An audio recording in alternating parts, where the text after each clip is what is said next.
I've got 8 random questions, and you select 3 numbers, 1 through 8, and that's where we start. Okay. First number of 8. Number 1. All right. I like this one because it's a Yellowjackets question. If you could swap roles with anyone in the Yellowjackets cast, specifically to play one scene of theirs, what would you choose and why? Okay. I mean, honestly, what's coming to mind is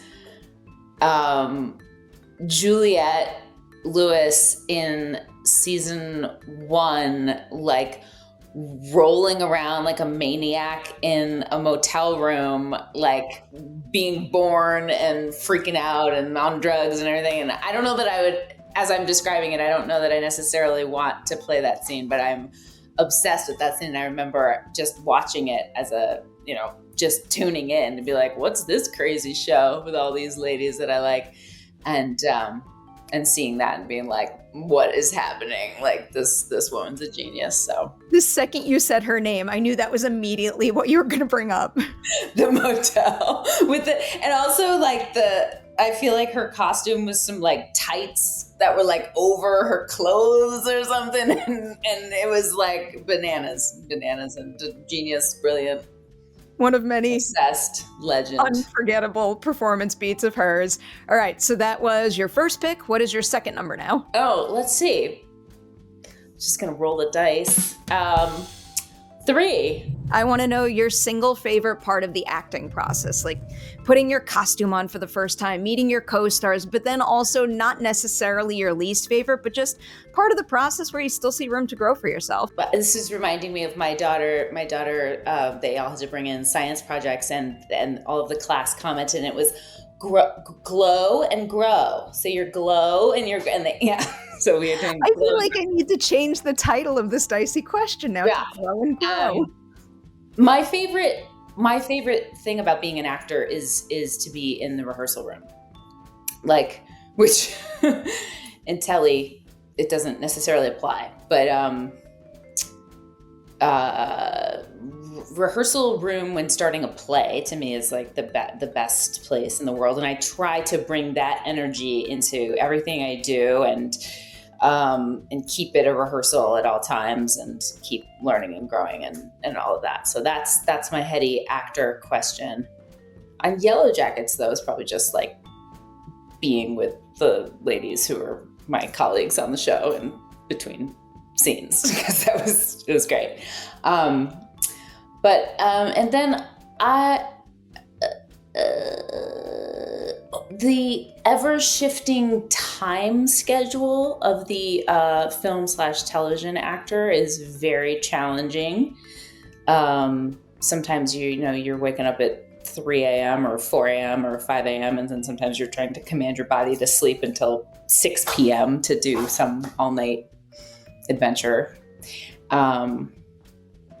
And maybe even the press that we're, this kind of thing right now could be considered a challenge for me.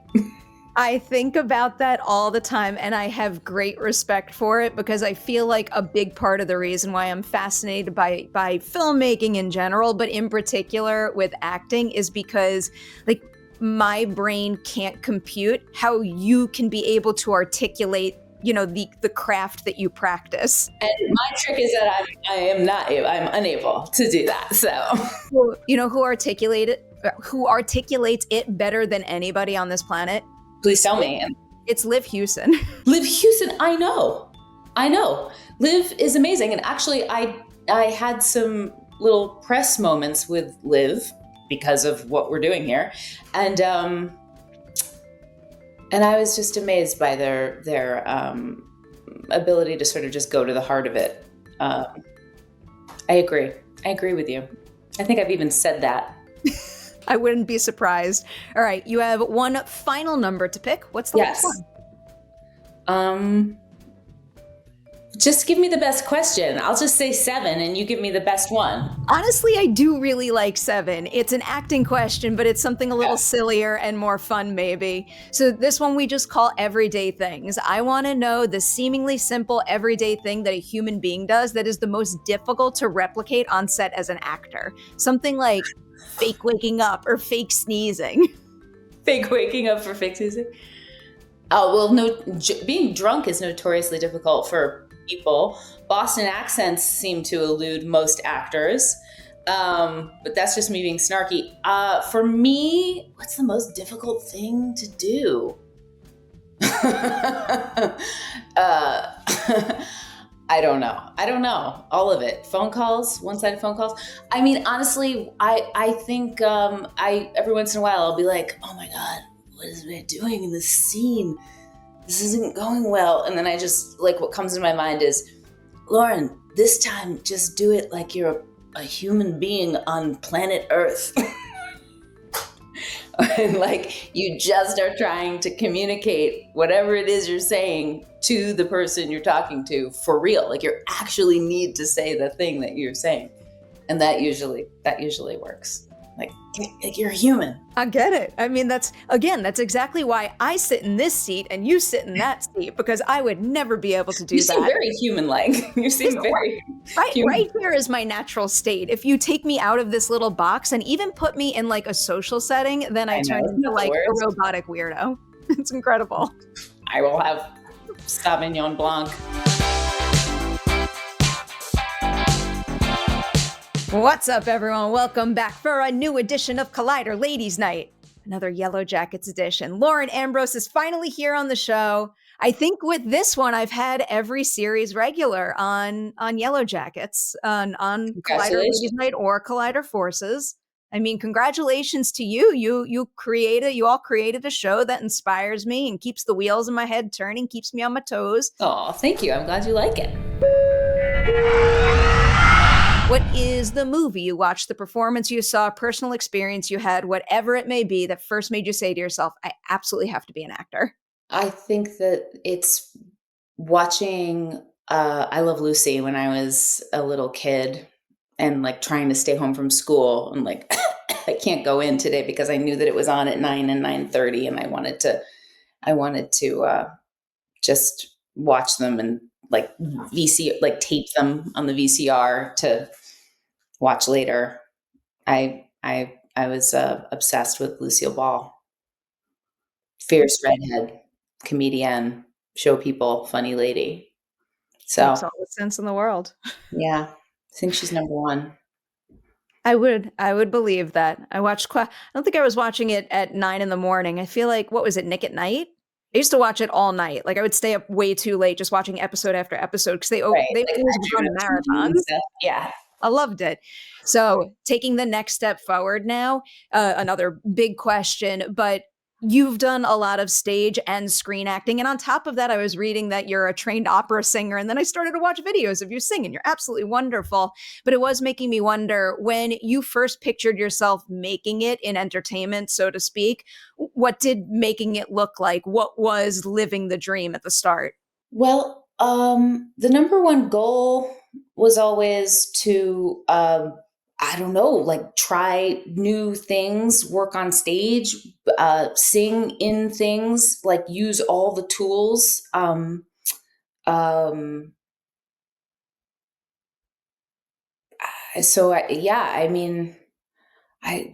know. I've been so lucky when I think back on it, really so fortunate to have worked with so many incredible actors who have mentored me, and I've learned so much from on sets and in rehearsals and directors too. You know, I got to do a big Broadway musical a few years ago, and that was sort of like, oh, okay, this is really always wanted to do this. That was very special. I'm going to come back to the stage work in a minute, but I'm going to kind of like pave the way to Yellowjackets by going through your filmography a little bit first. And one of the first movies I had to touch on, of course, was In and Out. That's what I was actually just thinking of when you said that. I was like, well, In and Out I sat there like going, oh my, I was 18 and it was my first job. And I sat there like, what is happening? I just had a June Squibb on the show and she just sung that set's praises. And I just can't believe how many things she remembers with such clarity. Cause I can't even remember like I don't know what I had for breakfast this morning. And she had so many beautiful stories. So when Yeah. you were on that set, is there anything about like the people that were around you and the environment on set that made you think like, I'm so glad to have one of my big firsts as a screen actor on this set with these people? Yeah, I mean, it was astounding to be sort of plopped down in the midst of this film set where Frank Oz was directing and um, um, Joan Cusack and Matt Dillon and Kevin Kline and Bob Newhart and Debbie Reynolds and Wilfred Brimley, I mean, and Tom Selleck, and on and on and on. People were just so incredible, and then and like Sean Hattasy and Zach Orth, and like these fabulous young actors who I got to and Alexandra Holden, um, and I mean, I just remember we so we were the four kids and we represented his he was all the different parts of the community and we were his students, the sort of four students who spoke, and Kevin Kline's students, and we were in this big auditorium scene toward the end of the shoot, and it's sort of the climax of the film, and it took days and days to film that because there was so much and there was so much coverage to accomplish, and it was this huge auditorium full of must have been like 1,000 background actors in there, and all the teachers, and they name it, all the fabulous people in the cast, and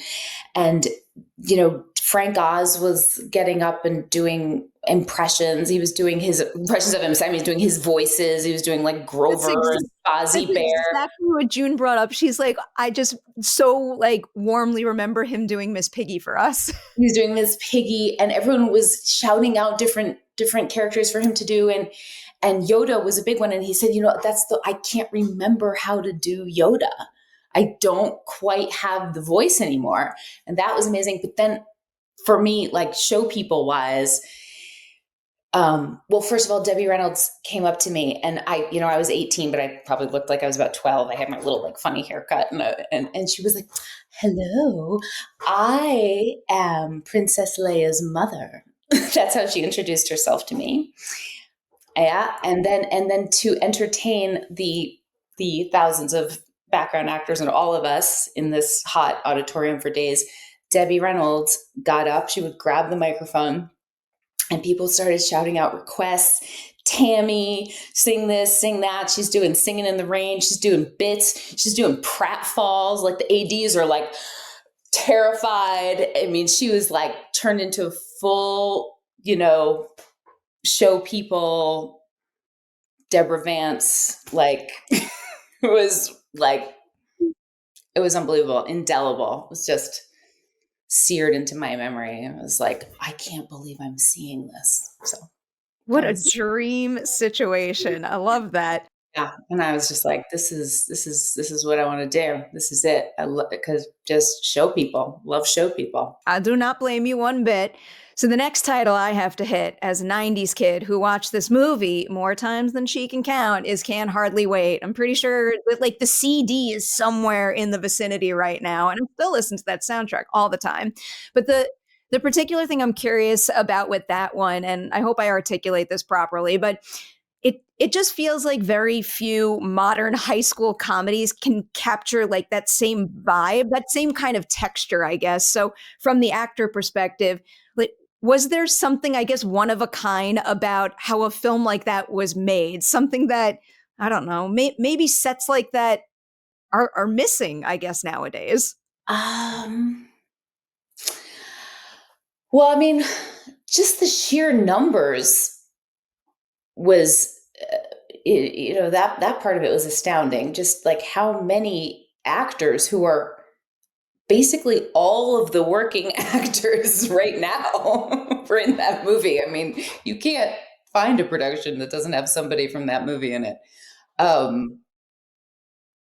That I mean, I don't know. Deb and Harry directed it, and they were this duo, and and I think both actors and they were sort of given a chance to make this movie that they'd written, and they really fought for their actors. I remember I had to fly out and do a screen test, and they fought for me because I really hadn't been in anything except for like In and Out and like an indie or something. And so, they fought for me. They believed in me, and um, I don't know. I don't know. It was very, again, it was a very cool thing to be a part of. Everybody took it very seriously. It was so, even though it was a silly teen movie, it was serious business everyone was up to, trying to make something good. And then me, of course, I was always like overly, overly serious about everything. I was like, what are we doing, guys? And I remember rehearsing, rehearsing in hotel rooms. We did a lot of rehearsing, actually. That was cool. I mean, honestly, maybe that's the answer to the question, just because it doesn't feel like any film sets anymore have the luxury of rehearsing like that now. Rehearsing, lots of takes, and I don't know. It really was a fun and lovely creative environment that they made. It was nice. I like hearing that about a movie I love. So from there, we'll jump to 6 Feet Under. I swear I do more research than this, but because Wikipedia consolidates everything nicely for me, the wording that your Wikipedia uses is Ambrose gained wider recognition and critical acclaim for her starring role as Claire in that show. And I always love hearing about someone's experience having a breakout opportunity in this industry because it could be completely different from the outsider perspective compared to the person going through the breakout. So to lean into that idea, how could you feel the success of 6 Feet Under changing the opportunities that were then within reach for you? I don't know that I did necessarily feel that 6 Feet Under changed the opportunities that were available to me, but it certainly changed me as an actor and as a human. It was a really huge part of my life. I always say it was like acting boot camp because I didn't go to 4 years of acting school or do it that way. I did more learn on my feet and have like amazing teachers along the way. But that was the first time that I got to go to work every day for many years, as an actor and with incredible colleagues, I mean, like Frances Conroy, who played my mother on that show, I learned so much from, and of course the guys who played my brothers, and then the directors that we had, the Allens, and Kathy Bates was a director on our show. She was amazing. I remember there's this one, it's like the second time she directed, and the crew and cast too, we all loved her so much because she just was she was just part of the gang. And I think it's a difficult job to be a TV director. You kind of come into this thing, but she was also an actor on the show, so she came in and directed us, and we did this scene. Peter Krause and I did this scene. It was some weepy scene about our dad or whatever it was, and we were sitting on the washing machine and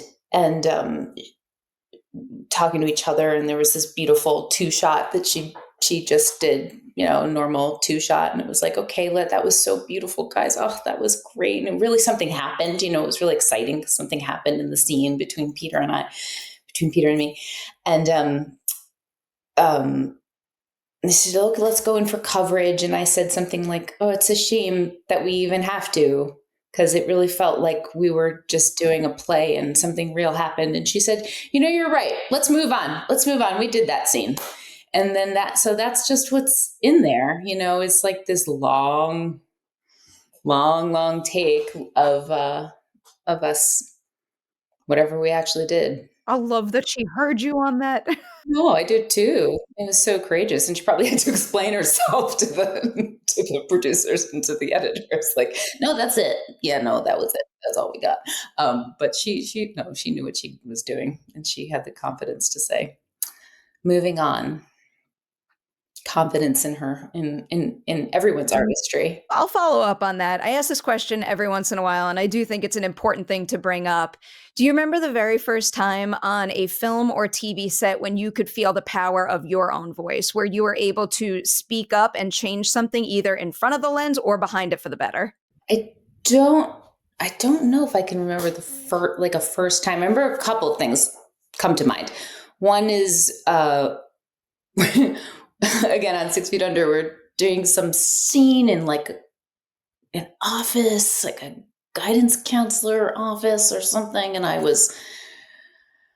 had to like I throw a coffee mug or something, or I throw something, and Rachel was either there or commenting on it, and she was like, you're able to be so angry, and that's great, because like a lot of women just don't do that. And I was like, I don't know if that's a compliment. I don't know. I'm not really sure how to take that. But as in put a lid on it, kid. No, maybe that's what she meant. But I do take it as a compliment, because it's good to and I am always excited when I see anybody sort of unleash the power of their rage on film, and that gave me sort of maybe she didn't mean it to, but it gave me the confidence to uh, to do that more.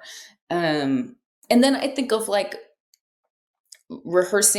specifically rehearsing Romeo and Juliet, which was a play that I did at the Public Theater and Shakespeare in the Park, and just the process of rehearsing that play was when I really understood rehearsal. Like I always kind of felt like I like loved that stuff and loved the time in the rehearsal room, but that was the time where I was like, oh, this is what it is to really truly have it be unbridled possibility in the rehearsal room. And again, like just trying to and advocating for Juliet, even though Shakespeare does a good job of doing that already, but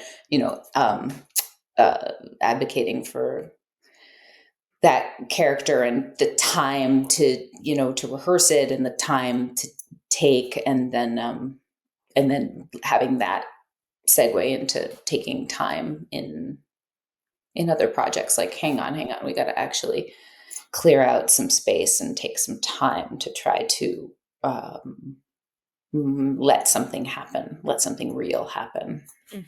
Oh, I love that example. Which I'll lean happened in. on Yellowjackets, which happened in the that last episode that I did of Yellowjackets, actually. Hmm. Well, I'll just jump to that briefly and let you Yeah, talk about that there, to yeah. add, because like everybody knows at this point, our channel has been filled with Yellowjackets spoilers for quite a while. So spoilers through the end of season 3. All right, can you give us the time that it happened on Yellowjackets, episode 9, I Well, assume? yeah, it was just, I mean, it was, in doing all this kooky dyeing business for Van, it's like you get the script and it's like, okay, this is going to be really hard, because I'm lying in a hospital bed, and then I'm leaping up with a oxygen tank, and there's like carbon monoxide poisoning or something. I don't know. And then like Hilary Swank is meant to be stabbing me, and how are we going to do this? Like, I don't really know. Is it going to make sense? Is this going to scan like my, like, what level of bananas are we at here?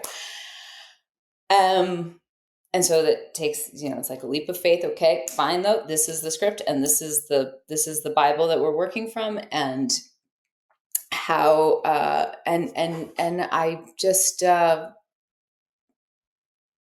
with Hillary that day was like, okay, we gotta, like, everybody out. We gotta just try to make some space, literally. And Ben, the director, was lovely and said, yeah, let's do it. And our lovely AD team literally cleared all the people walking through with like equipment and stuff, and producers and video village and all of the stuff. And it was just the actors and the script and the director and maybe the DP. And we just, the amazing Shasta, who was so incredible.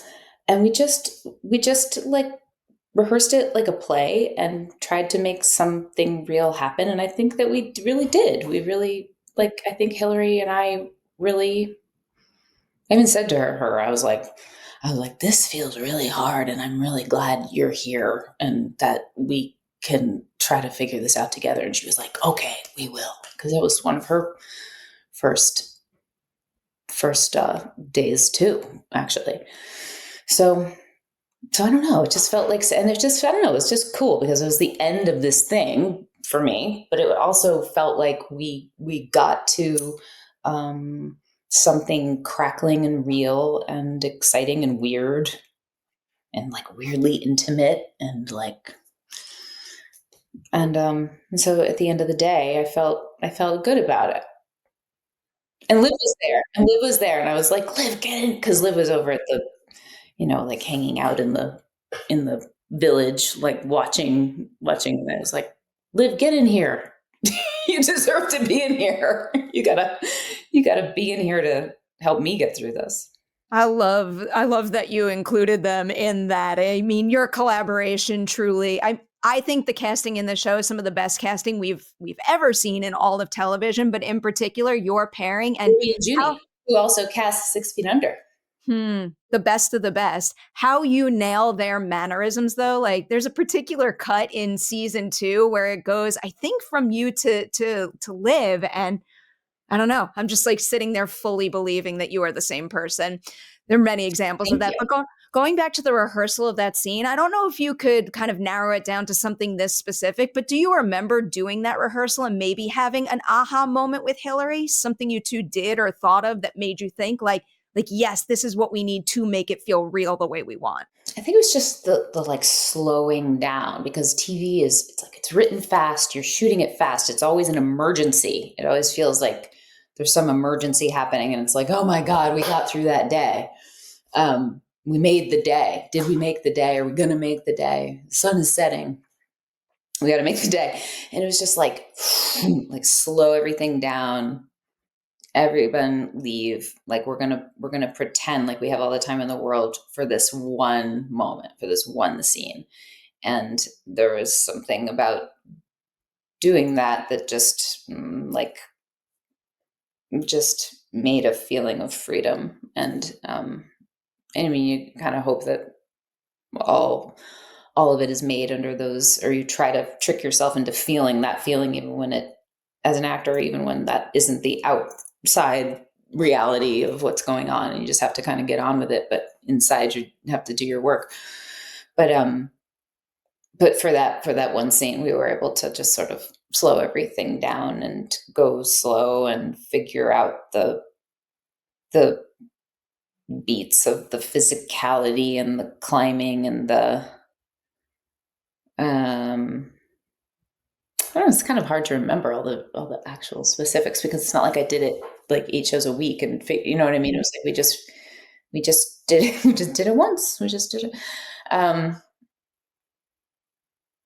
yeah, I guess, there was sort of this cool feeling of like intimacy, super intimacy, which also feels like vaguely Shakespearean to me, of like be like like murder. It's like, oh my God, it's like you're there for the person's last act, it's like the most intimate kind of horror, right? It's like this super intimate thing to share with a person. So there were these moments where it almost felt like kind of kind of sexy, kind of like are we gonna kiss? Are we gonna, you know With all the fandoms gonna be shipping love? theories. It turns into this murderous impulse. Ooh. I will tell you, you two kept me on my toes as that scene was playing out. My mind was just going in a million different directions in terms of like where it was going to go and how it was going to land. Something you said just brought this to mind. I was reading another interview you did where you mentioned that this is the very first time you've played a character that dies on screen, and I am curious Yeah, what surprised thanks. you most. I I think so. I went through the projects after, and I'm like, Thank you. I might think of anything else. Is there anything that surprised you about filming a character's death scene? But then also, is there anything about, I guess, being right smack in the middle of a fan reaction like this when they have to let your character go too? I don't do a lot of like watching the fan reaction. Observe. I try to keep my eyes away from the internet. But people have Very told me fair. that people were very sad and dismayed, which is nice because It's it's because nice. you earned those feelings. That's why. Well, yeah. Well, Liv and I. It was fun to get to collaborate on the creation of this character and to actually share a character, which is certainly a unique experience. There was an aha moment for me when I realized that every time Liv was on screen, I was on screen, like our characters on screen, and it was like, oh, this is really sharing this person, um, and that I don't know, that felt lovely, especially because I love Liv. That's a beautiful way to put it. Got to hang out and talk, and we kind of approach things similarly and like to do lots of thinking and nerding out about specifics and interior lives of the character and that kind of thing. So that was pretty great person to get to share this character with. I love that level of thought that goes into it. Kind of going back to the idea that I brought up before, but turning it towards you now. So the fans had a very, very big reaction, but I'm curious about your reaction also, because like Well, when tell me, like, what was it? Because really. I don't want to speak for everybody, but I will tell you how I felt. Actually, this is something that Liv articulated really beautifully on Collider Forces, and it's kind of how I experienced it. It's like, going through all the stages of grief and having to let a character go, where admittedly, the first time I saw it, and like I was mad. Like I'm about to lose one of my favorite characters on this show. And then, you sit with it a little more and you kind of start to process like the full narrative. And I always say to myself, even if I have to wait for it, as long as ultimately the series narrative justifies the death, then I can find peace in that. So I kind of want to throw that idea towards you now at this point. Like, do you have peace? Did you find closure in terms of how Van's journey ended? Hmm. No, no, because I don't think that it really ends with closure. I think it's meant to be quite jarring and miss uh uh like that wasn't supposed to happen.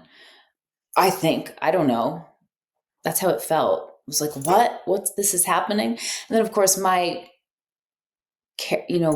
my older version of the character on the plane with Liv, sort of the younger, beautiful younger version of the character saying like, no, this is how it has to be, and I'm so sorry that this is how it has to be, but there really isn't this understanding until the very sort of last shift of the scene.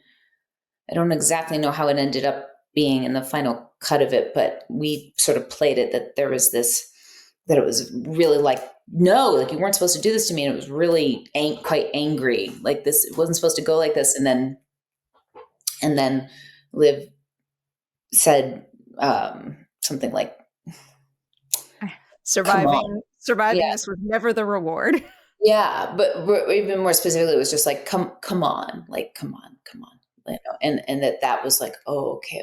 What do I have to come on with? What do I have to get on board with? What do I have to, and then just the unknown of what it all is for. So I don't know. I don't particularly feel any closure, although it was nice because we shot those scenes on the actual last day that I was there in Vancouver doing that work. And so, the crew was really lovely and gave us a nice round, and we got to take a nice bow together, as co-creators of the character, and I felt like I was just handing it back to Liv, this thing that they started, created, very much so, actually, because this character wasn't really even meant to survive the wilderness, but for Liv's beautiful performance, and so which then meant a lot of kind of finding their moments and improvising and even writing their own dialogue at times. And so it was really quite self-created. And then, which then opened up this opportunity for me to flesh out the character into her older years and then see her through to her end, which is nice. And like you do a play or a film for that matter, but it's like you do a play, the curtain goes up and then 2 hours later it comes down and you know what happens to the character and in the story. And the TV, you don't necessarily know what's going to happen with any of it. So, it's like anything could happen. You may continue on, you may not, I don't know what's going to happen. So it's because there's a certain satisfaction to knowing the end of Van and being there for it and seeing it through, seeing the the finale of the character's arc to the end. Admittedly, I still have a little more exploration. A little abrupt to me. I think there would have been like we could have pursued some interesting things about this woman in all of her the stuff that she's been through and into the in the 90s with all the stuff about their sexuality in the wilderness, and like that's you can live your life fully there and not really necessarily when you return, and what that means as an adult. I think that could have been some interesting stuff to explore. That is what I'm rooting for. Liv brought that up too. We were talking about that one conversation in the 90s that Van and Ty have together about going home, and the fact that Taissa fears that they won't be able to have their relationship if they go home. And that is like such a meaty in-between topic to explore. So I hope the show gets the opportunity in the future. Yeah. So I want to go back to the death scene really quickly. And I know you said that you don't remember super specifically all of this, but when I hear a line of dialogue that I know is going to be seared in my brain for the rest of my life, I have to ask about it. It's specifically the delivery of the line, "Why can't I be that?" When you go into filming that, do you have a sense of how you want it to come across, or is that more something that just happens in the heat of the moment when you're in the middle of the scene with Hilary? Yeah, no, that was all heat of the moment in the rehearsal and in the filming of it, of just, why can't I, I mean, for me, acting is like anybody could play the part, and the only thing I can do is bring my inner life experience, whatever has led up to this moment that we're filming the thing, bring it to the scene and say it like I'm a human being on Earth to in this case, was lucky to be saying it to Hilary Swank. And really just trying to mean it. I don't know.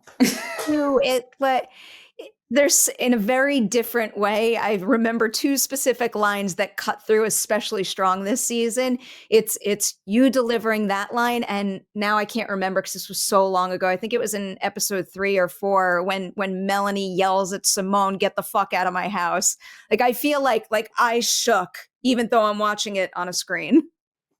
Yeah. Scary. Scary. So we have hit the end of Ladies' Night, and every single Ladies' Night ends with the same exact question.